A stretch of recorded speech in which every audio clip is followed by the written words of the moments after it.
ABS की है। इसके मैंने वर्ल्ड वाइड का सीमन लगाया, वर्ल्ड वाइड की ये आ गई।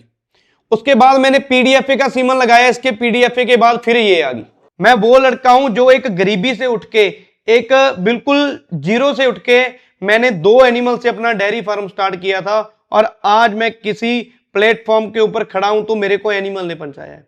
और आगे की इसकी चेस्ट चेक करो कितनी चौड़ी है, आगे की लेग चेक करो, ये देखो, ये चेस्ट बोल देते हैं, ये लेग बोल देते हैं। ये ब्रीड के कैरेक्टर है किसान भाइयों, ध्यान से देख लेना। स्पर्म की जो कटिंग होती है सेक्सड, वो जो मान लो ज्यादा लगता है ना मेल वाले, उनको डेड कर देते हैं, उनको डेड करते रहते हैं। और जो सेक्सड होते हैं उसमें 90% सेक्सड के चांस फीमेल के आ जाते हैं। जी, अच्छी फीड डाल रहा है। उस गाय की कैपेसिटी जब 15 लीटर की है एक दिन की, उसको 40 लीटर बोल के दी गई है, तो वो गाय 15 लीटर से ऊपर दूध कैसे देगी?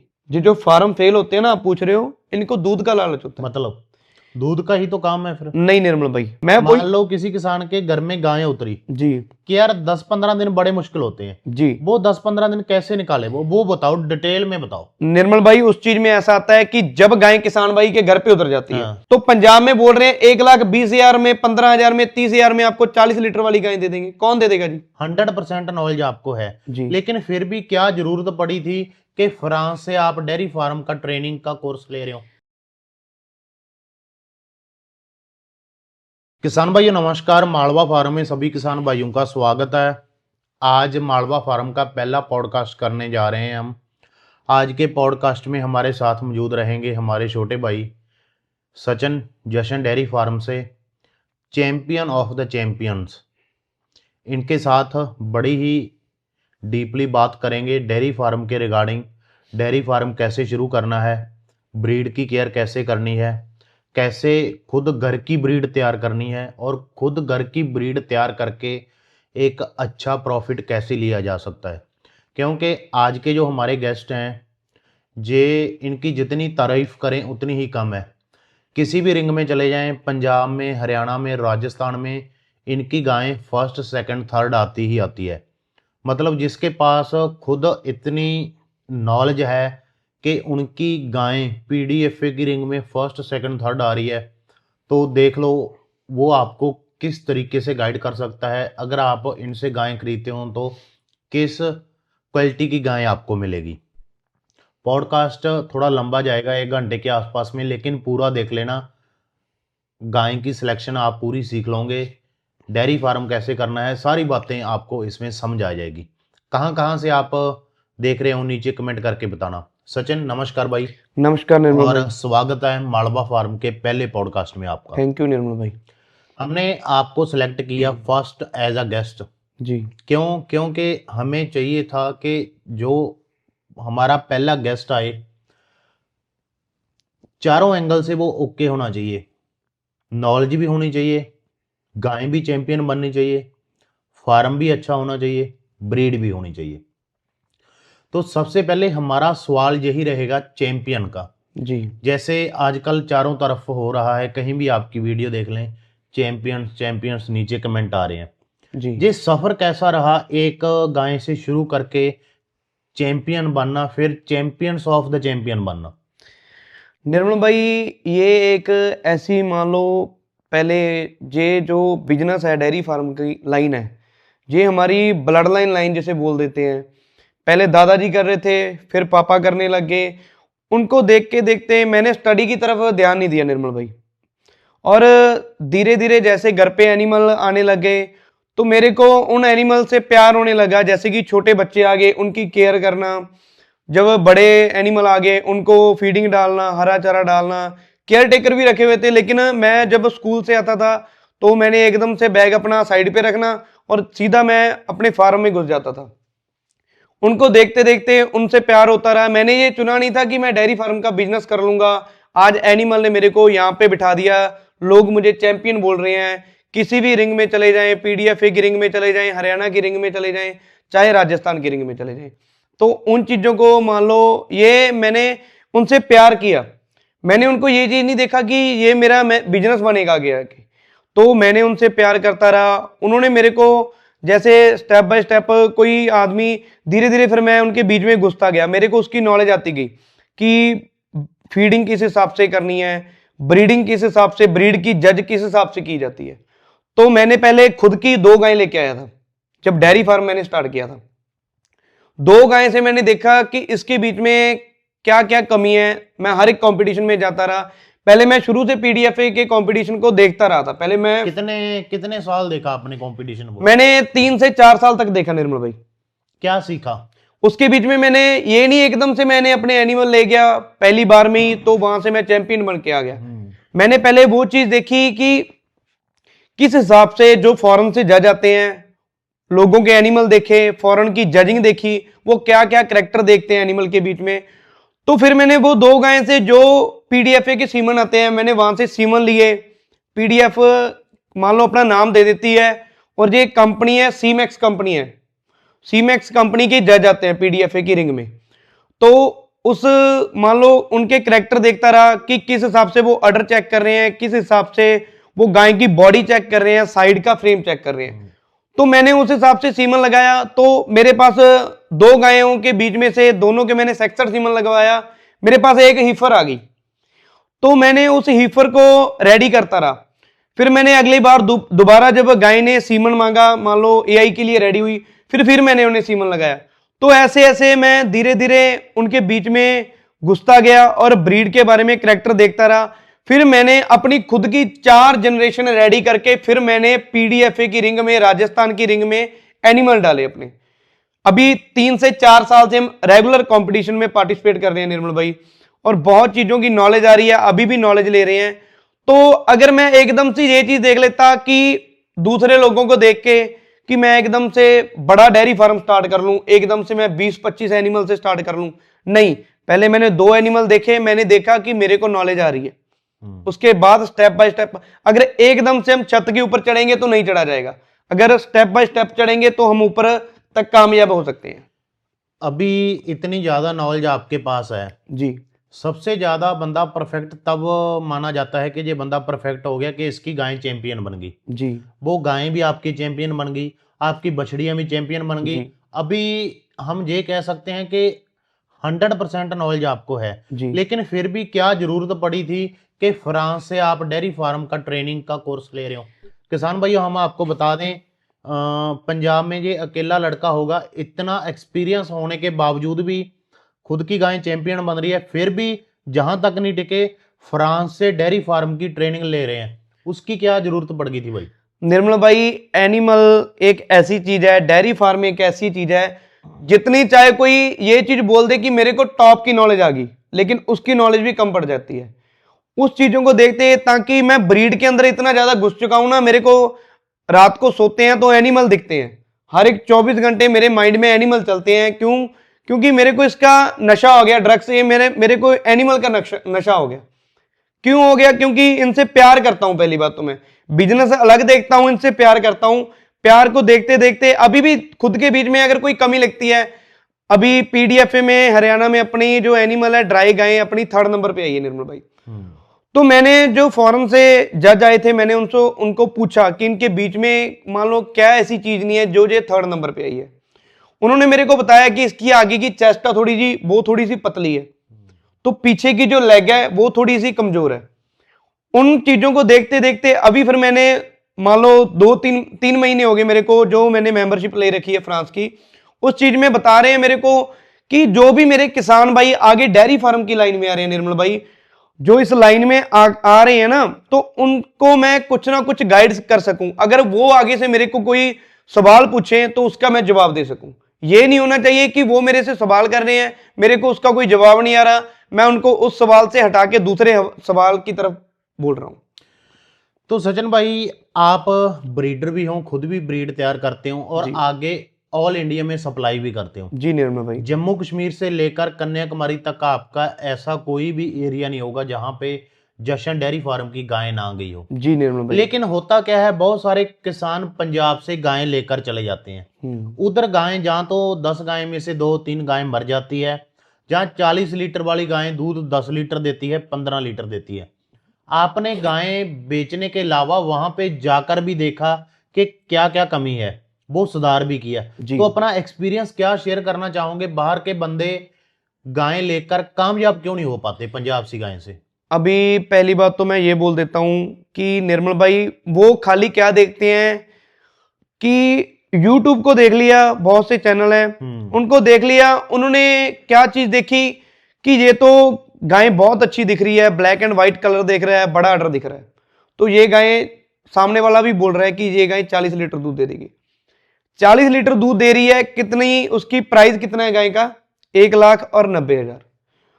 तो वो उस चीज को देख के डेयरी फार्म की लाइन में आ जाते हैं, अपना 10 लाख रुपया कोई गोल्ड गिरवी रखता है और कोई अपनी मान लो कोई प्रॉपर्टी सेल करता है, प्रॉपर्टी गिरवी रख देता है, तो वो पंजाब से आके एनिमल ले जाता है। किसी चीज की ना कैपेसिटी होती है कि इस गाय ने इतना मिल्क देना है। अगर उसके बाद हम ये चीज देखते हैं कि वो अपने डेयरी फार्म के अंदर एनिमल ले गया, एनिमल ले जाके वहां पे अच्छी फीड डाल रहा है, अच्छी फीड डाल रहा है, उस गाय की कैपेसिटी जब 15 लीटर की है एक दिन की, उसको 40 लीटर बोल के दी गई है, तो वो गाय 15 लीटर से ऊपर दूध कैसे देगी? तो पंजाब से आके गाय मर क्यों जाती है? मैं किसान भाइयों का ये बहुत सवाल आते हैं, हर एक वीडियो में मैं हर एक वीडियो चेक करता हूं तो उसके बीच में सवाल आते हैं कि हम पंजाब से गाय लेके आए थे, हमारी गाय मर गई। तो उस चीज के पीछे ये होता है निर्मल भाई कि जिससे आप एनिमल परचेज कर रहे हो उसको नॉलेज नहीं है। पहली बात तो वो सामने वाला बंदा नॉलेज होनी चाहिए, ट्रैवलिंग किस हिसाब से करनी है, किस हिसाब से गाय का स्ट्रेस क्लियर करना है। यहां से गाय 2000-2500 किलोमीटर लोडिंग होके अदर स्टेट में जा रही है, जब अदर स्टेट के अंदर एनिमल चला गया, वहां पे जब एनिमल चला गया तो वो क्या करते हैं, गाय इतनी दूर स्ट्रेस से आती है 2000-2500 किलोमीटर के बाद, गाय को लाके बांध देते हैं, साथ के साथ पानी पिला देते हैं, साथ के साथ हरा चारा डाल देते हैं, साथ के साथ फीडिंग डाल देते हैं। तो इसका सही प्रोसेस क्या है? मैं मान लो किसी किसान के घर में गाय उतरी जी कि यार 10-15 दिन बड़े मुश्किल होते हैं जी, वो 10-15 दिन कैसे निकाले, वो बताओ, डिटेल में बताओ। निर्मल भाई उस चीज में ऐसा आता है कि जब गाय किसान भाई के घर पे उतर जाती है, घर पे उतरने के बाद गाय को एकदम खुला छोड़ दो, बांधना नहीं है, उसके आगे पानी भी नहीं होना चाहिए, उसके आगे फीडिंग भी नहीं होनी चाहिए। गाय आराम से रेस्ट करेगी, रेत के ऊपर बैठेगी, घंटे 2 घंटे तो उसको कुछ भी नहीं देना। उसके बाद क्या करना है हमने, गाय को थोड़ा थोड़ा, पूरा पेट भर के पानी नहीं पिलाना, थोड़ा थोड़ा, जिसे बोल देते हैं 10-10 लीटर पानी पिलाना है। पानी ज्यादा ढूंढेगी लेकिन पानी कम देना। 2 घंटे बाद, 2 घंटे के बाद जब गाय उतर जाएगी, रेस्ट करने के बाद जब खड़ी होएगी तो उसको 2 घंटे तक पानी, 2 घंटे के बाद पानी कितना पिलाना है? 10-10 लीटर। 10 गाय उतरी है, मैं 10 गाय का बता रहा हूं। उसके बाद सभी गाय को थोड़ा थोड़ा हल्का हल्का फीडिंग डालना है। क्या डालना है फीड में? साइलेज डाल दो, नॉर्मल तूड़ी डाल दो, लेकिन फीडिंग ऐसा नहीं कि आपने हैवी लेटी बना के डाल दिया, दड़िया डाल दिया, वो चीजें नहीं डालनी। हल्का फुल्का, हल्का फुल्का, बिल्कुल लाइट, चाहे ग्रीन घास डाल दो, वही चीजों के ऊपर। दूसरी बात क्या करना है आपने, उसके बाद गाय का सभी का टेम्परेचर नोट करना है। नॉर्मल टेम्परेचर कितना होता है गाय का? नॉर्मल 100-101 जी, 100 से 101, हाँ 101, 102 भी नॉर्मली बोल देते हैं, 101, 102। तो अगर उसके ऊपर टेम्परेचर जा रहा है तो साथ के साथ डॉक्टर को बुलाओ, नहीं तो मेरे को कॉल करो। एनिमल जहां से मर्जी लेके गए हो, मैं नहीं बोलूंगा कि मेरे से लेके गए हो, खाली उन्हीं किसान भाइयों की हेल्प करूंगा, कहीं से मर्जी एनिमल लेके गए हो। और उसके बाद मैं कॉल पे बताऊंगा कौन सा इंजेक्शन लगाना है, कौन सा ट्रीटमेंट देना है, कितने टाइम तक मान लो उसको साइड पे रखना है, ये चीजें करनी है। उसके बाद गाय का आपका स्ट्रेस क्लियर हो जाएगा। फिर उसको 10 दिन के ऊपर हमने क्या करना है निर्मल भाई, 10 दिन उसको हल्का, बिल्कुल लाइट वेट चलाना है, एकदम पेट नहीं भरना। क्योंकि गाय को अगर एक स्टेट से हम भी दूसरी स्टेट में जाते हैं तो गाय कम खाती है, क्योंकि वहां का उसको खाना पीना अच्छा नहीं लगता, हमें भी खुद भी नहीं लगता, हमें खुद भी नहीं लगता। वही सेम प्रोसीजर एनिमल का है, उनको भी जाके 1-2 दिन अच्छा नहीं लगता। मैं तो पहली बात तो किसान भाइयों को बोलूंगा ये कि आप इतनी दूर से आ रहे हो तो आप प्रेग्नेंट एनिमल लेके जाओ। प्रेग्नेंट एनिमल का निर्मल भाई ये होता है कि अगर वो प्रेग्नेंट एनिमल हम यहां से लोडिंग करके दूसरी स्टेट में लेके जा रहे हैं तो उसको कोई इशू नहीं आता। और डिलीवरी वाले एनिमल को इशू क्या आता है, अभी एक नॉर्मल चीज पकड़ लो कि गाय यहां से हम एनिमल ले गए, एनिमल ले जाने के बाद उसके ना पेट के अंदर से बच्चा निकला है, रेडी एनिमल, बच्चे का वेट है 35-40 KG, 30 KG, 30 kilo, 35 kilo, 40 KG बच्चे का वेट है। वो गाय के पेट से बाहर निकला है, तो गाय को कम से कम 7 डे तक रेस्ट करना चाहिए। 7 डे जब गाय ने रेस्ट कर लिया तो वो थोड़ा उसका वीक पॉइंट मान लो, जो वो वीक होती है तो वो उसका खाना पीना हो गया, उसकी बॉडी में मान लो जान आएगी तो वो ठीक रहेगी। उस गाय को हम 2200 किलोमीटर पे ट्रैवलिंग करा रहे हैं, जिसने अभी बच्चा दिए 2 दिन जिसी ने अभी 2 दिन पहले बच्चा दिया है। तो डबल स्ट्रेस हो गया, एक तो प्रेगनेंसी का हो जी गया, जी जी जी एक ट्रैवल का हो गया। जी निर्मल भाई, डबल स्ट्रेस हो गया। तो आप उन चीजों से मैं ये बोलता हूं कि जब वो आपके घर पे चली जाती है तो वो 1 दिन नहीं खाएगी, 2 दिन नहीं खाएगी, 3 दिन नहीं खाएगी, 4 दिन नहीं खाएगी, उसका दूध का लेवल 0 पे चला जाएगा। जब दूध का लेवल उसका 0 पे चला गया तो नया किसान भाई जिसको इस चीज के बारे में नॉलेज नहीं होती, तो वो तो सर अपनी गाय की रिकवरी नहीं कर पाएगा। मेरे पास गाय आएगी, मैं रिकवरी कर लूंगा क्योंकि मेरे को नॉलेज है। वो किसान क्या करेगा, वो डर जाएगा, मेरी गाय खा नहीं रही है, मेरी गाय दूध नहीं दे रही है। तो उसका सोल्यूशन क्या है, ट्रीटमेंट क्या है? ट्रीटमेंट उसका ये होता है कि अगर आप ज्यादा बेस्ट तो प्रेग्नेंट गाय लेके जाओ। प्रेग्नेंट गाय में एक और मसला है ना जी कोई बाहर का बंदा आ रहा है, वो पंजाब से गायें खरीदने के लिए आ रहा है जी प्रेग्नेंट गायें, वो डरता है कि ये मेरे पास बच्चा देगी भी कि नहीं, प्रेग्नेंट है भी कि खाली है। अगर प्रेग्नेंट है तो मेरे को कैसे पता चलेगा ये 40 लीटर दूध देगी? बंदा विश्वास नहीं कर पाता। जी निर्मल भाई, वो उसके मन में ऐसा होता है कि मैं 2 टाइम दूध निकाल कर देख तो लूं। जी उसके पीछे ये होता है निर्मल भाई, पहली बात तो वही बात दोबारा आ जाती है कि आप अपनी नॉलेज देखो। पहले 3 से 4 साल तक आप नॉलेज लो, नॉलेज के बाद डेयरी फार्म की लाइन में हो। जब आपको नॉलेज आ गई, अभी मैं खुद को ये नहीं बोलता कि मैं बहुत परफेक्ट हूं, मैं अपने आप को कम ही बोलता हूं। हालांकि पंजाब के, राजस्थान के, हरियाणा के चैंपियन रह चुके हैं निर्मल भाई, फिर भी अभी अपनी नॉलेज को कम मानते हैं, अभी भी नॉलेज ले रहे हैं। मैं जजमेंट करके बता दूंगा ये गाय कितना दूध देगी, चाहे प्रेग्नेंट है, चाहे 2 मंथ पेंडिंग है, चाहे 3 मंथ पेंडिंग है। लेकिन एक किसान है जो मेरे ऊपर विश्वास करके इतनी दूर से आ रहा है, अगर उसके साथ मैं धोखा कर लूंगा, वो भी अपने बच्चों के लिए इतनी दूर आ रहा है निर्मल भाई। दूसरी बात कि मैं उसके साथ धोखा कर लूंगा, मैंने भी अपने बच्चे पालने हैं, तो आगे जाके ये कहीं ना कहीं पे निकल आता है अगर किसी के साथ कोई धोखाधड़ी ठगी करते हैं तो। बिल्कुल यही चीजें होती है निर्मल भाई। दूसरी बात मैं बोल देता हूं कि आप एक नॉलेज, जिस आदमी को नॉलेज है ना, आप उन्हीं से एनिमल परचेज करो, चाहे वो कहीं से है, मैं नहीं बोलूंगा मेरे से परचेज करो। बहुत नॉलेज पड़ी है हमारे पंजाब की मेहनत, हमारे पंजाब को अदर स्टेट के जो किसान है ना, अदर स्टेट के किसान वो फॉरेन बोलते हैं कि पंजाब उनके लिए फॉरेन है, कोई शक नहीं है। तो जो हमारे पंजाब के लार्ज फार्म है जिनके पास 200, 300, 400 गाय हैं, वो उनके पास इतने इतने एनिमल खड़े हैं। अगर उनसे जाके हम डायरेक्टली पूछते हैं कि हम 35 लीटर वाली गाय लेनी है, कोई पंजाब से, मान लो राजस्थान से, कहीं से भी किसान भाई आ रहा है, चाहे महाराष्ट्र से, चाहे हैदराबाद से, वो ये चीज बोल रहा है कि मेरे को 35 लीटर वाली गाय चाहिए। वो क्या बोलता है कि एनिमल ने, हमारे ने बछड़ी दे दी, वो 50,000 की एक दिन की बछड़ी की कैलकुलेशन करते हैं निर्मल भाई, फार्म की 1,25,000 बछड़ी खा के रेडी हो जाती है। 50,000 की बछड़ी, 1,25,000 की उसकी फीडिंग, जब तक वो रेडी होती है एआई तक 1,75,000, 175 हो गया, 2.25 लाख। 2.25 लाख के बीच में वो गाय पड़ गई। गाय की मिल्किंग कैपेसिटी क्या है, 35 से 40 लीटर।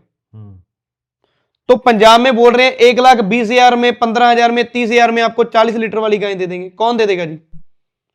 वो गायें ऑलरेडी 1,75,000 में पड़ रही है, जो लार्ज फार्म की है, बिग फार्म की, जो जिनके पास 250-300 गायें हैं, जिनके पास 5-5 जनरेशन का रिकॉर्ड है निर्मल भाई। वो चीजें देखो आप। अगर आपने एनिमल परचेज करने हैं 10 की जगह पे 5 कर लो, लेकिन अगर आपने ब्रीड के ऊपर फोकस करना है तो मिल्क के ऊपर फोकस कम रखो, ब्रीड के ऊपर फोकस ज्यादा रखो। पंजाब में बहुत सारे भाई गायें बेचने का काम करते हैं, पंजाब से बाहर भेजते हैं जी। एक बाहर वाला बंदा अकेली वीडियो देखकर बंदे की सिलेक्शन कैसे करे कि मैं इसके पास चला जाऊंगा तो सही गाय मिल जाएगी?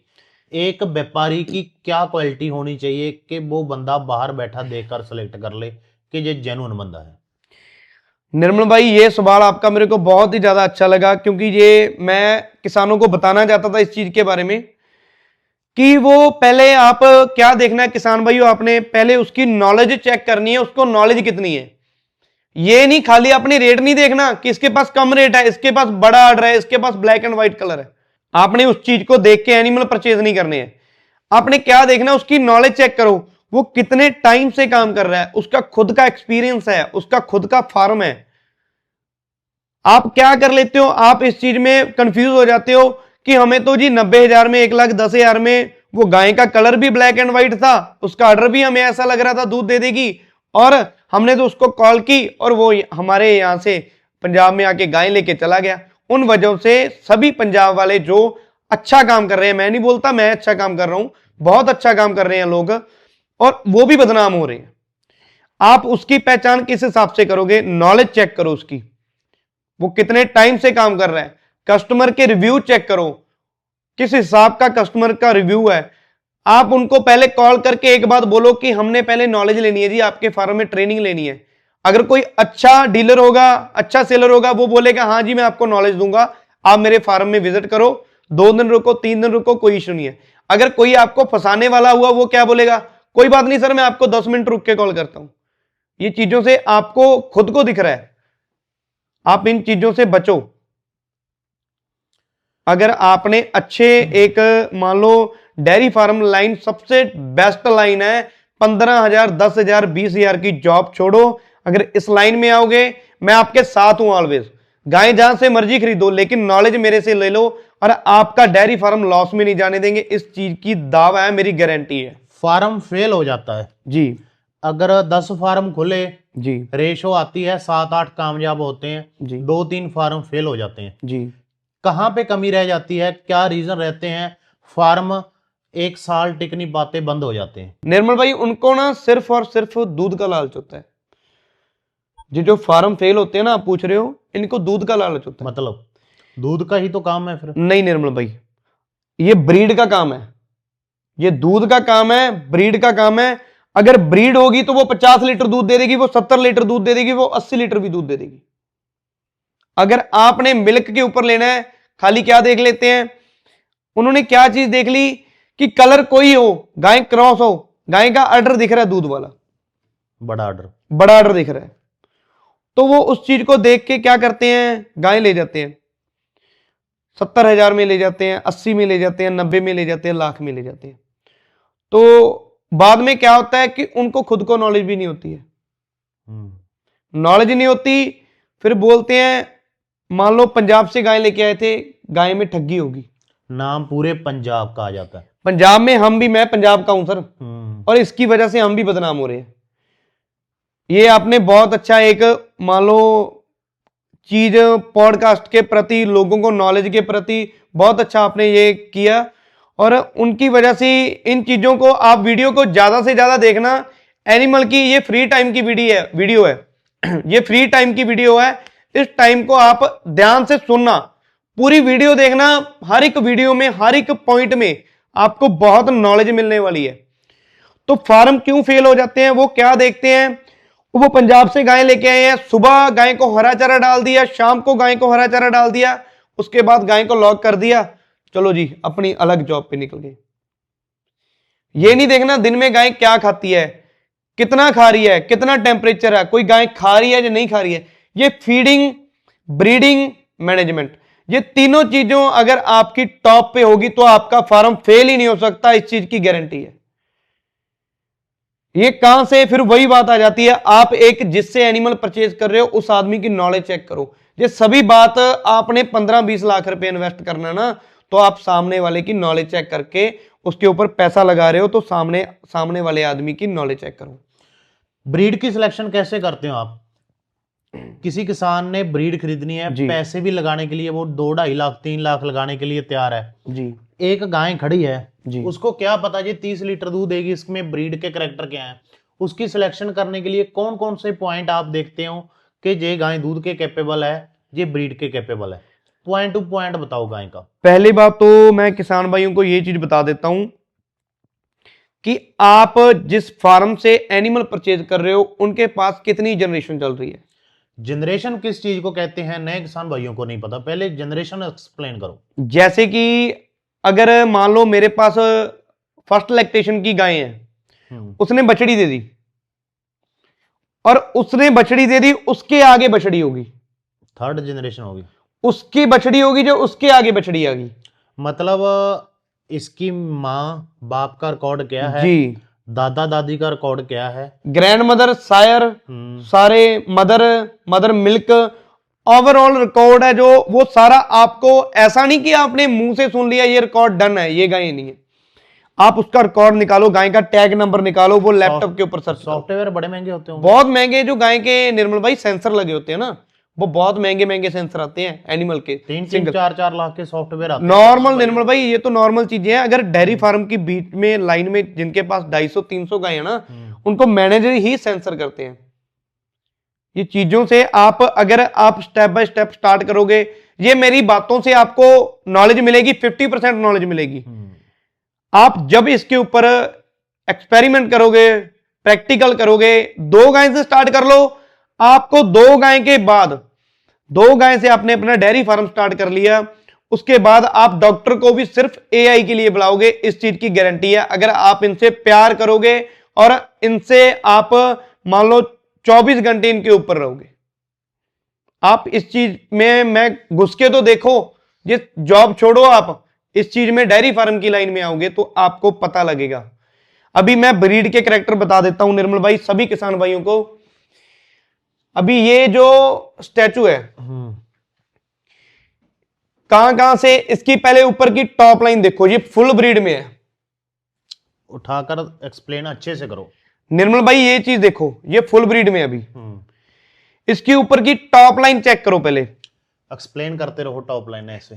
ये टॉप लाइन किसान भाइयों जिसे बोल देते हैं, ये ऊपर की बिल्कुल स्ट्रेट, बिल्कुल सीधी और बिल्कुल स्ट्रेट।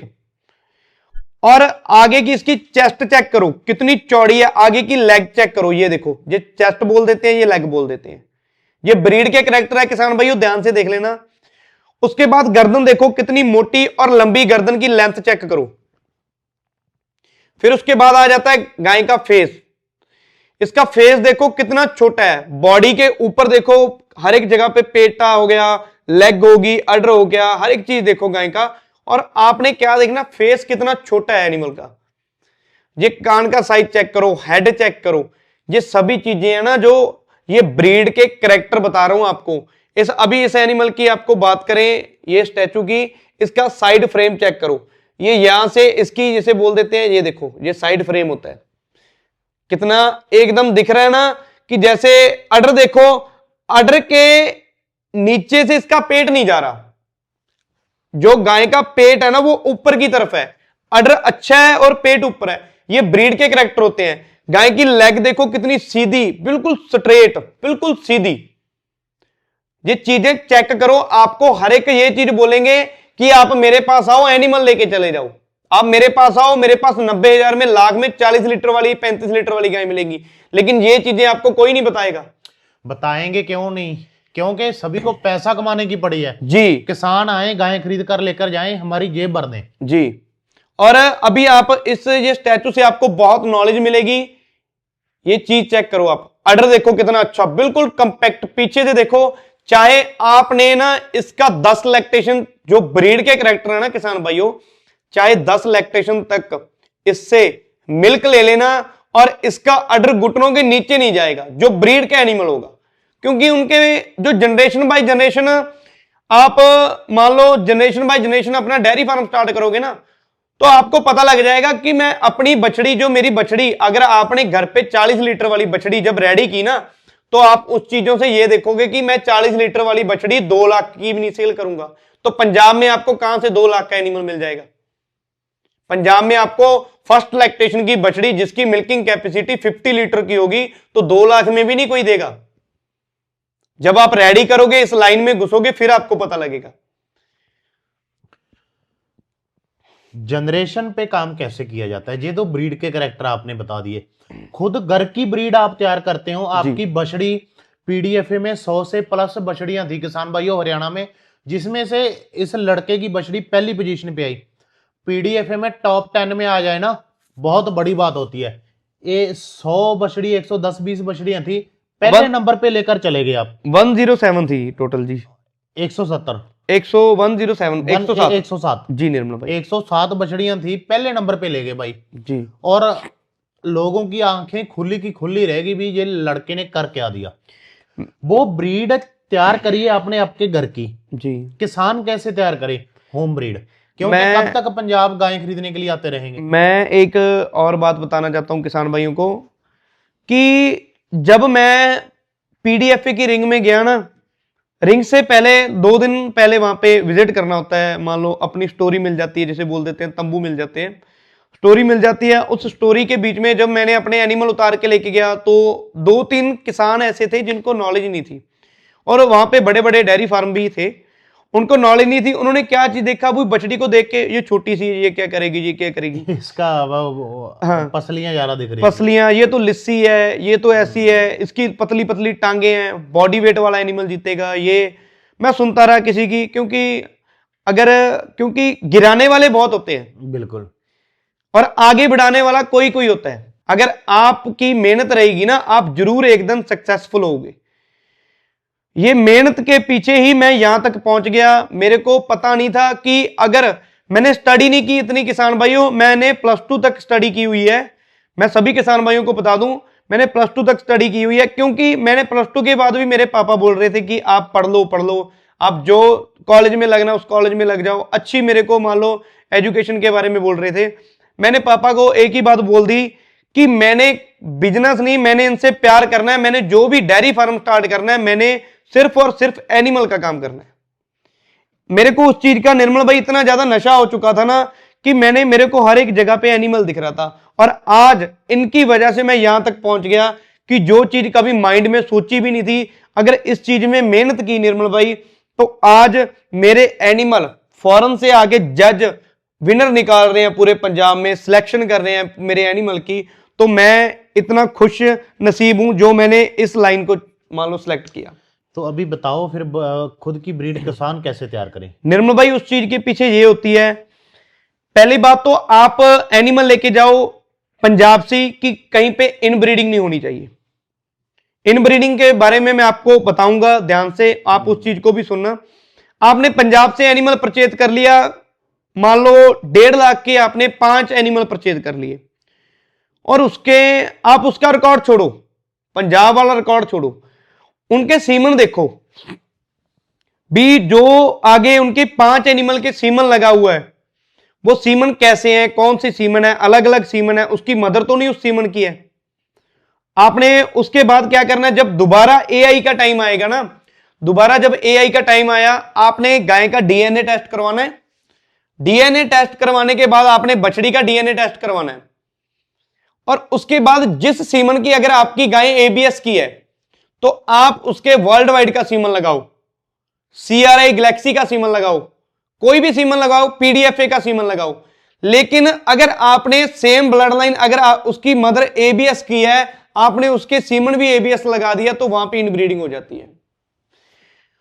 उसके बाद जब आपने जनरेशन बाय जनरेशन तैयार करने लगे, अभी मैं नॉर्मल बात बता देता हूं आपको, इनको उठा के स्टैचू को। अभी ये मेरे पास मान लो एबीएस की गाय है, एबीएस की है, इसके मैंने वर्ल्ड वाइड का सीमन लगाया, वर्ल्ड वाइड की ये आ गई। उसके बाद मैंने पीडीएफए का सीमन लगाया, इसके पीडीएफए के बाद फिर ये आ गई। पीडीएफए के बाद मैंने दोबारा इसका मान लो सीमन लगाया डेनमार्क का, डेनमार्क के बाद ये आ गई। तो मेरे पास 4 जनरेशन हो चुकी है। यहां पे अगर स्टेप बाय स्टेप हम इनको रेडी कर रहे हैं, स्टेप बाय स्टेप इनके ऊपर फोकस कर रहे हैं, इनके ऊपर पूरा ध्यान दे रहे हैं, और आपकी ब्रीड एक दिन यहां तक पहुंच जाएगी कि आपको पंजाब से एनिमल लेके आने की जरूरत नहीं पड़ेगी। इस चीज की गारंटी है मेरी। मेरा ब्रीड के ऊपर फोकस करना, ब्रीड के ऊपर काम करना। किसान भाइयों को एक ही मैं बात बताता हूं कि मेरे से एनिमल लेके जाओगे, आपका फार्म 101% में सक्सेसफुल करूंगा, इस चीज की गारंटी है।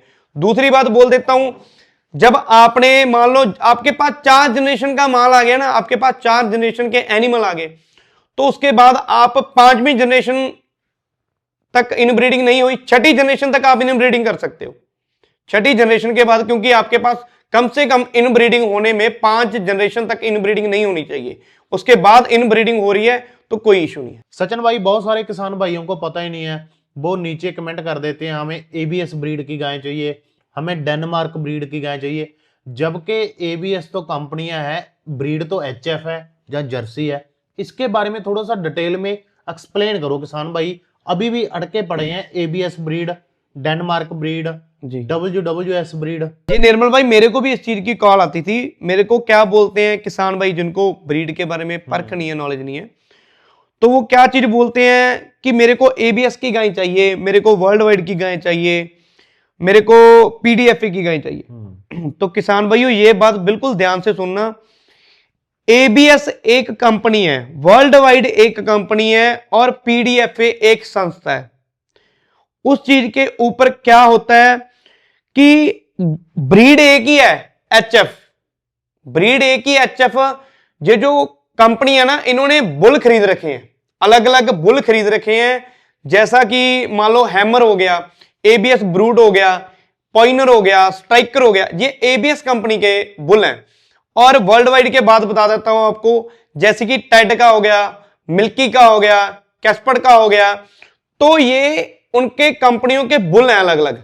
आप उन बुल के ऊपर सर्च करो कि किस बुल का कौन से लैक्टेशन में कितना मिल्क रहा है, और उसके जेनेटिक्स के ऊपर चले जाते हैं कि कौन से बुल के, मान लो हम एक चीज देखते हैं, हम एक चीज को ध्यान से देखते हैं, अगर मेरे पास कोई वर्ल्ड वाइड की गाय आ गई है ना, कोई बछड़ी आ गई है, तो मैं उसके कैरेक्टर चेक करता हूं पहले कि इसके कैरेक्टर के बीच में कोई कमी तो नहीं आई।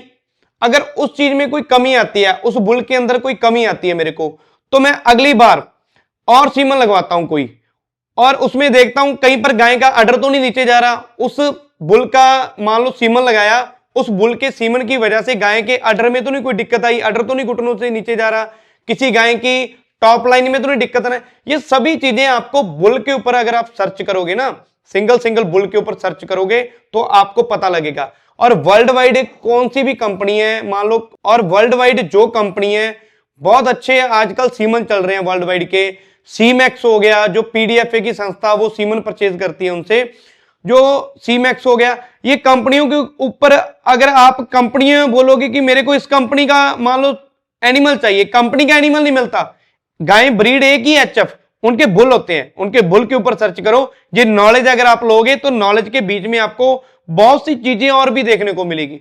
ये अगर आप जर्सी के भी बुल होते हैं, जो मान लो जर्सी के ऊपर आ जाते हैं, वो एबीएस के बहुत बुल है। मैंने खुद ने एबीएस के बुल देखे हुए हैं, जो एबीएस कंपनी के बुल है ना, मैंने महाराष्ट्र में देखे हुए हैं, चितले डेयरी में, चितले डेयरी के अंदर मैं विजिट किया था। यहाँ पे एबीएस का सीमन तैयार होता है, जहां पे एबीएस का सीमन तैयार होता है निर्मल भाई, जहां पे सेक्सर सीमन रेडी होते हैं, फैक्ट्री है, जो फैक्ट्री है, उस फैक्ट्री के अंदर मैं विजिट किया था निर्मल भाई। और उस फैक्ट्री के अंदर लेबोरेटरी में चाहे कोई आ जाए, लेबोरेटरी के अंदर एंट्री नहीं मिलती किसी को। और मेरे को एनिमल ने यहां तक पहुंचा दिया कि मैं उस लेबोरेटरी के अंदर एंट्री करके किस हिसाब से मैं देखता हूं कि सेक्सर सीमन कैसे बनता है, और मान लो जो भी सीमन स्पर्म की जो कटिंग होती है, सेक्सर वो जो मान लो ज्यादा लगता है ना मेल वाले, उनको डेड कर देते हैं, उनको डेड करते रहते हैं, और जो सेक्सड होते हैं उसमें 90% सेक्सड के चांस फीमेल के आ जाते हैं। जी, वो चीजें मैंने ध्यान से देखी हुई है, नॉलेज ली है, तो ही आज निर्मल भाई यहां तक पहुंचे हैं। किसान भाइयों को भी यही चीज बोल रहे हैं कि अगर आपने डेयरी फार्म की लाइन में आना है तो आगे वाले बंदे को नॉलेज बहुत जरूरी होनी चाहिए। आप इस चीज में कंफ्यूज मत हो, आप पागल मत हो, क्योंकि आगे अगर आपने ब्रीड के ऊपर फोकस कर लिया ना, तो आपकी जो आगे आपके बच्चे हैं, तो आपके उनके आगे बच्चे हैं, तो उनको काम करने की जरूरत नहीं है कोई भी। डेयरी फार्म लाइन एक ऐसी लाइन है कि जैसे पीढ़ी दर पीढ़ी, जनरेशन बाय जनरेशन एक बिजनेस सेट होने वाली बात है। आप प्रोडक्ट अपने तैयार कर सकते हो, गाय का पनीर बेच सकते हो, मिल्किंग के ऊपर हो गया, सभी चीजें, देसी घी हो गया, बहुत चीजें ऑप्शन में मिल जाती हैं अगर आप इस चीज के अंदर घुसोगे, इनसे प्यार करोगे। एक सवाल मेरा और है सचिन भाई जी, बात करते हैं लोन। जी, बहुत सारे किसान भाई कहते हैं कि लोन लेकर डेयरी फार्म कर लो। जी, बहुत सारे किसान कहते हैं कि जितना का पैसा 5 लाख है, 10 लाख, 15 लाख खुद के पास है, जी, उतने में डेयरी फार्म कर लो। जी, आप क्या देखते हो, लोन लेकर डेयरी फार्म करना सही है या गलत है? क्योंकि काफी भाई ये भी मानते हैं कि हमारे पास 15 लाख है, लेकिन हम डेयरी फार्म बड़ा सेटअप करना चाहते हैं 70-80 गाय का, तो 70-80 लाख का लोन ले लेते हैं।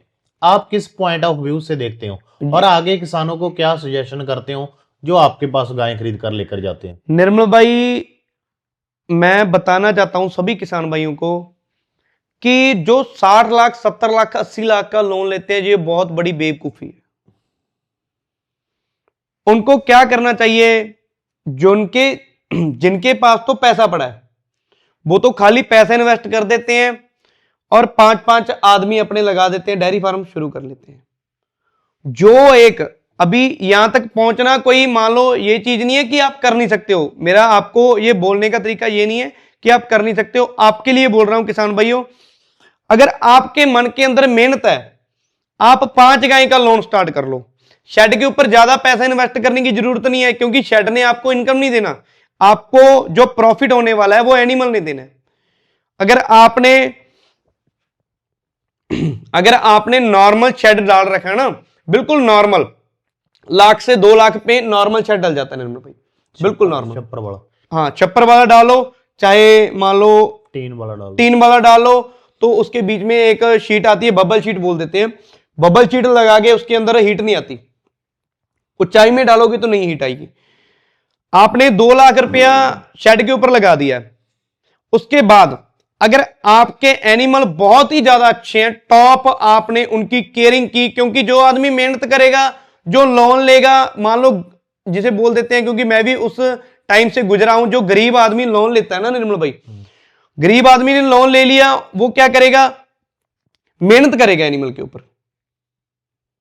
मेहनत करेगा, मेहनत करके उसको मिल्क में प्रॉफिट होगा, मिल्क में प्रॉफिट होगा, उसको उनकी जो मनी है वो सेव होगी, आगे उसके जो एनिमल है उसकी बछड़ियां रेडी करने लगेगा, वो बछड़ियां रेडी करने लगेगा, ऐसे बढ़ते बढ़ते जो उसकी सेविंग इनकम होगी, तो उसके बाद वो उसके ऊपर शेड डालेगा।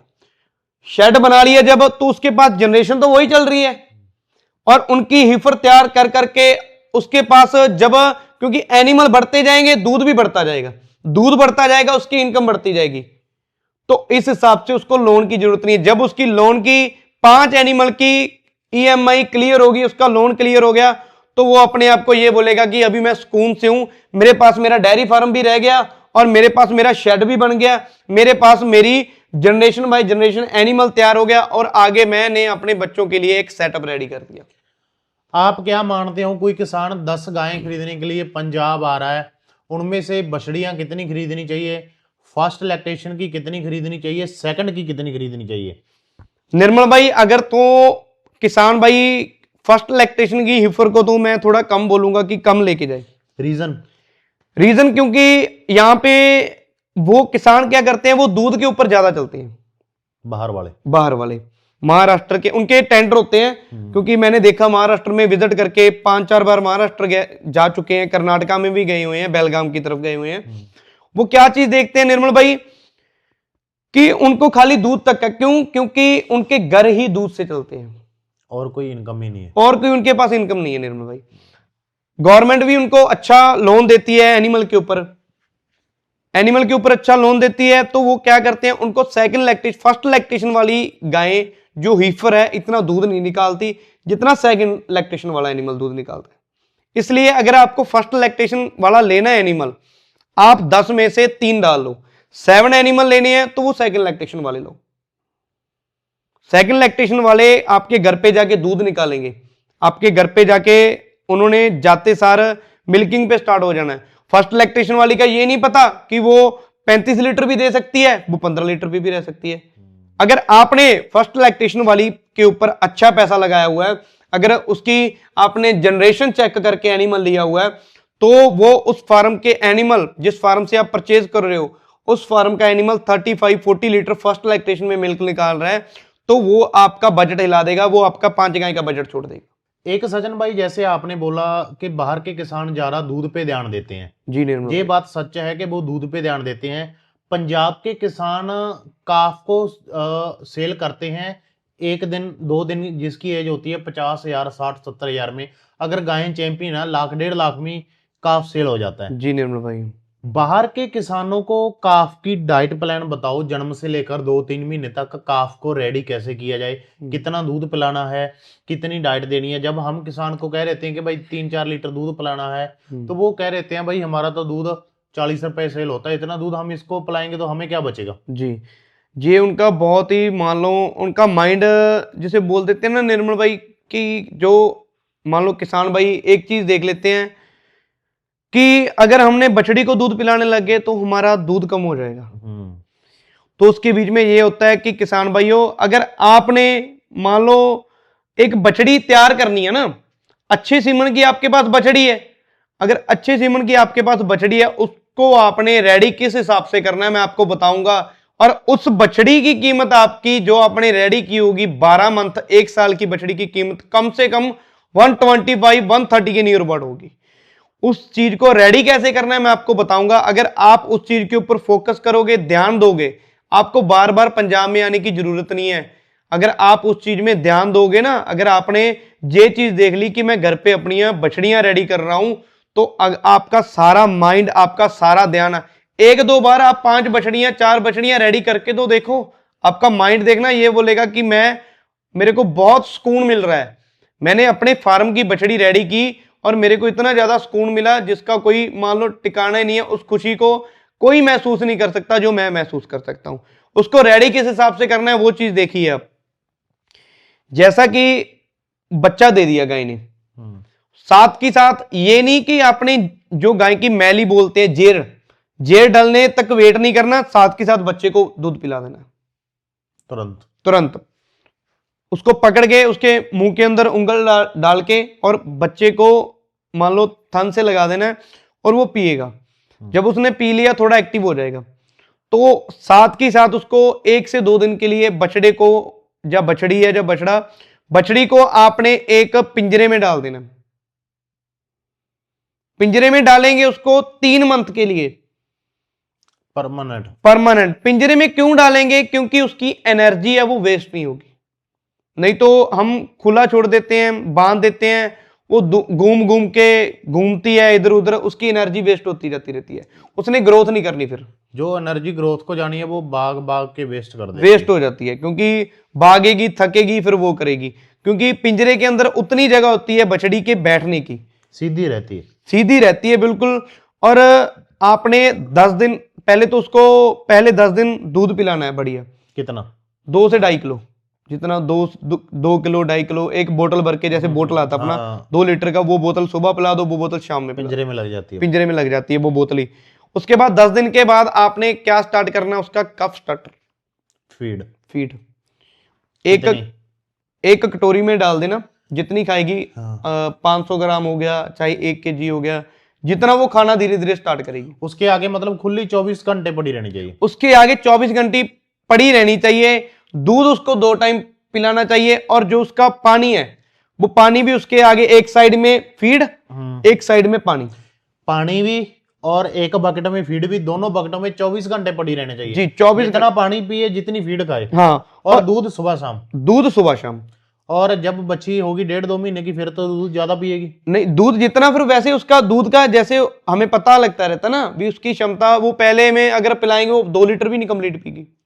दूसरी बार उसको टाइम की 2-2 बोतल करते रहो, फिर वही आ गया 4-5 लीटर आ गया। अगर आप ध्यान से करोगे तो आपकी 6 मंथ में 7 मंथ में आपकी बछड़ी रेडी होने लग जाएगी निर्मल भाई। आपने 3 मंथ, आपकी जो जीती थी वो 6-7 मंथ की थी, वो 6.5 मंथ की थी निर्मल भाई। कितनी बड़ी हाइट थी उसकी। तो मैं उसकी, हमने तो चलो सेल नहीं करना, वो उस बछड़ी की बात करता हूं। जब मैंने रिंग से वो विनर होके बाहर निकली, जो मेरी बछड़ी को देख के हंस रहे थे वही आदमी, और उनके पास पैसा अच्छा था, वही आदमी मेरी बछड़ी का कितना प्राइस लगाने लगे? 4 लाख, 5 लाख, 5.5 लाख, छोटी बछड़ी की। ये बात किसान भाइयों सच है, मैं भी वहीं पे मौजूद था। इसकी 6.5 महीने की बछड़ी जो चैंपियन बनी थी, पहले नंबर पे आई थी, 5 लाख मेरी आंखों के सामने लगा है जी निर्मल भाई, उसी रिंग में लगा है जी। वो चीज मैंने मेहनत तैयार की। अगर कोई, अभी मैं किसानों के ऊपर लगा लेता हूं यही बात, अगर किसी किसान की बछड़ी 6.5 मंथ की किसी को अगर मैं भी परचेज करता तो उन्होंने भाग के मेरे को बछड़ी दे देनी थी, क्योंकि पैसा बहुत हो गया। अगर किसी के पास पैसा भी पड़ा, वो भी बछड़ी का 5 लाख बहुत हो जाता है, वो भी यही चीज बोलता है निर्मल भाई कि पैसा बहुत हो गया, 5 लाख, चलो कर दो सेल, चलो सेल कर दो। तो मैंने क्या चीज बोली कि मैंने ये मेहनत से तैयार की है, मैं इसको सेल नहीं करना। वो जो बच्चे देगी आगे, बच्चे ही 2-2, 3-3 लाख में सेल, वही तो बात है निर्मल भाई। और जज ने एक बात बोली थी, मैं उनकी आज की विनर नहीं है, ये ऑलवेज विनर ही रहना है, इसने ऑलवेज विनर रहेगी। तो जो फॉरेन से जज आए थे ना, फ्रांस के जजेस थे, उन्होंने क्या देखा, मेरी हीफर की स्पेशल वीडियो बनाई, मेरी हीफर का स्पेशल फोटो शूट किया और लेके गए, पूछ के गए कौन सी सीमन की है वो। तो किसान भाइयों ये मेहनत है, अगर आप इस लाइन में आ रहे हो ना, मेहनत करोगे। मेरा ज्यादातर टॉपिक यही रहता है कि जो मेरे प्यारे गरीब, मैं भी इस लेवल से उठ के गया हूं, क्योंकि उनके माइंड में ये कंफ्यूजन रहती है हम यहां तक नहीं पहुंच सकते।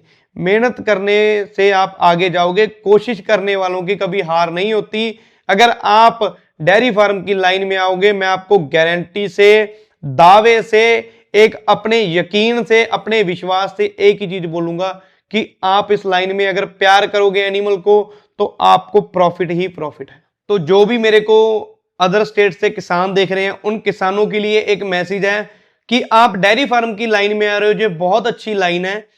अगर आप इसको प्यार करोगे, इस एनिमल से प्यार करोगे, तो आप अपना डेयरी फार्म सक्सेसफुल कर सकते हो। दूसरी बात कि आप जहां से भी एनिमल परचेज कर रहे हो, वो आदमी को कितनी नॉलेज है, कितने परसेंटेज नॉलेज है। मैं अपनी नॉलेज भी, हालांकि हम ऑलवेज चैंपियन रह चुके हैं राजस्थान में भी, और मान लो पंजाब में भी, हरियाणा में भी, ये सभी इन एनिमल ने मेरे को यहां तक पहुंचा दिया। मैं वो लड़का हूं जो एक गरीबी से उठ के, एक बिल्कुल जीरो से उठ के, मैंने 2 एनिमल से अपना डेयरी फार्म स्टार्ट किया था, और आज मैं किसी प्लेटफॉर्म के ऊपर खड़ा हूं तो मेरे को एनिमल ने पहुंचाया है। मैंने इनका नशा किया, इन जो एनिमल है ना, इनके ऊपर फोकस किया, और मैं स्टडी की तरफ नहीं गया। अगर मैं स्टडी की तरफ जाता तो आज तक मैं कहीं पे जॉब पे, कहीं पे प्राइवेट जॉब पे धक्के खा रहा होता। तो एनिमल ने मेरे को यहां तक पहुंचा दिया कि मेरे एनिमल जो राजस्थान, हरियाणा से और फॉरेन के जज आके मेरे एनिमल की सिलेक्शन करने लग गए। मेरा भी दिल करता है किसान भाइयों कि मैं गाड़ी उठाऊं, घूमने के लिए निकल जाऊं, कभी कहां पे जाऊं, कभी कहां पे जाऊं। मेरा भी दिल करता है सोशल मीडिया के ऊपर अपनी पोस्ट डालूं और लोगों को पता लगे कि मैं ऐसा हूं, ऐसा हूं। लेकिन मैं उन चीजों से हटके, मैंने क्या चीज एक अपने माइंड में ये क्या चीज सोची कि मैंने अपने माँ बाप का नाम रोशन करना है। उनका नाम रोशन, मेरे माँ बाप ने मेरे को बड़ा किया, इतना क्या पता किस हिसाब से मेरे को उन्होंने पाला। मैंने अपना बचपन नहीं देखा हुआ, किस हिसाब से उन्होंने कहीं पे दिहाड़ी करके या कहीं पर भी कुछ भी करके मेरे को मान लो इतना बड़ा किया। मेरा फर्ज बनता है उनके लिए कुछ ना कुछ करके दिखाऊं। तो आज जब मेरे को बोलते हैं ना, ये उनका लड़का है, ये उनका लड़का है, तो मेरे अंदर एक ऐसा जो मैं खुशी वो कोई भी नहीं महसूस कर सकता जो कि मैं कर सकता हूं। और मेरे माँ बाप की खुशी का तो कोई ठिकाना नहीं है किसान भाइयों। हाँ, बहुत मस्ती कर ली, बहुत कुछ कर लिया। अभी मैं उन लड़कों को मैसेज देना चाहता हूं जो मेरे एज की है, बहुत मस्ती कर ली, बहुत घूम ले, बहुत फिर ले, अब इस लाइन में आ जाओ और डेयरी फार्म की लाइन में आओगे। आप भी अपने माँ बाप का नाम रोशन करोगे तो आपका भी माँ बाप ये चीज बोलेगा कि हाँ, हमने कोई बेटा पैदा किया है जिन्होंने हमारा नाम इतना रोशन किया कि हमें सुकून मिल गया। उनके लिए भी कुछ ना कुछ करके दिखाओ। एक ना, जिसे बोल देते हैं, किसी मान लो एज होती है किसी चीज की, उस चीज की एज भगवान का पता नहीं कब, चलो उनकी मर्जी है। उनकी एज बढ़ जाती है जब उनका बेटा किसी ना किसी मुकाम पर पहुंचता है, किसी ना किसी काम पर पहुंचता है। उनकी खुशी को कोई नहीं साबित कर सकता। उनकी खुशी को खाली उनका दिल या जिनके साथ हो रहा है, उनकी खुशी को वही चीज साबित कर सकती है, वही पेरेंट्स साबित कर सकते हैं। किसान भाइयों, आप इस लाइन में आओगे, मैं आपका पूरा पूरा पूरा जिसे बोल देते हैं पूरा साथ दूंगा। ये जशन डेयरी फार्म का दावा है किसान भाइयों। कोई भी किसान भाई डेयरी फार्म की लाइन में आ रहा है तो उस मेरी तरफ से उसको फुल सपोर्ट है। और मैं ये चीज दावे से बोल सकता हूं, एनिमल जहां से मर्जी परचेज करो, एनिमल जहां से मर्जी परचेज करो। लेकिन मैं आपको एक सीधी सी बात बता देता हूं, डायरेक्टली बात बोल देता हूं कि आपका डेयरी फार्म मैं लॉस में नहीं जाने दूंगा। अगर आपने कैरेक्टर देख के, जनरेशन देख के आप इस लाइन में आओगे, 5 गाय से डेयरी फार्म स्टार्ट कर लो और 5 गाय से आपकी गाय पता नहीं लगेगा कब आपकी गाय 50 होगी, इस चीज की गारंटी है। आप शेड के ऊपर ज्यादा पैसा इन्वेस्ट ना करो, आप एनिमल के ऊपर ज्यादा पैसा इन्वेस्ट करो। शेड ने, लोहे ने आपको इनकम नहीं देनी है, आपको इनकम देनी है सिर्फ एनिमल ने। आपको एनिमल इनकम देगा। अगर आप इस लाइन में घुसोगे तो आपको फिर पता लगेगा। मैं नॉलेज देता रहता हूं हर रोज, सैटरडे के लाइव में नॉलेज देते रहते हैं। हर रोज किसान आ रहे हैं, किसान मान लो दूर से आ रहे हैं, एनिमल सेल हो रहे हैं। ये नॉलेज ना कोई नहीं बताता, सभी को अपना अपना धंधे का है, सभी को अपने अपने एनिमल सेल करने का है। ये नॉलेज मैं आपसे शेयर कर रहा हूं, मेरे को जितनी नॉलेज आ रही है मैं आपसे शेयर कर रहा हूं। और खुद अगर आप 2 एनिमल से भी स्टार्ट करोगे तो आपको किसी भी डॉक्टर की ट्रेनिंग लेने की जरूरत नहीं है। आपको एनिमल के बीच में रह के कौन सा इंजेक्शन फीवर में देना है, कौन सा इंजेक्शन मस्टैटस को देना है, जब गाय का मिल्क फीवर हो जाता है कौन सी ड्रिप लगानी है, ये सभी चीजें ना अगर आप ये चीजों के ऊपर फोकस करोगे और डॉक्टर जब एक बार आपके फार्म पे आ गया ना, उसके बाद डॉक्टर को दोबारा आने की जरूरत नहीं है। तो कोई भी किसान भाई डेयरी फार्म स्टार्ट करना चाहता है, मोबाइल नंबर 9050822471, कोई भी किसान भाई डेयरी फार्म स्टार्ट करना चाहता है तो वेलकम है सभी किसान भाइयों का। जो भी जशन डेयरी फार्म में विजिट कर रहा है सभी किसान भाइयों का वेलकम।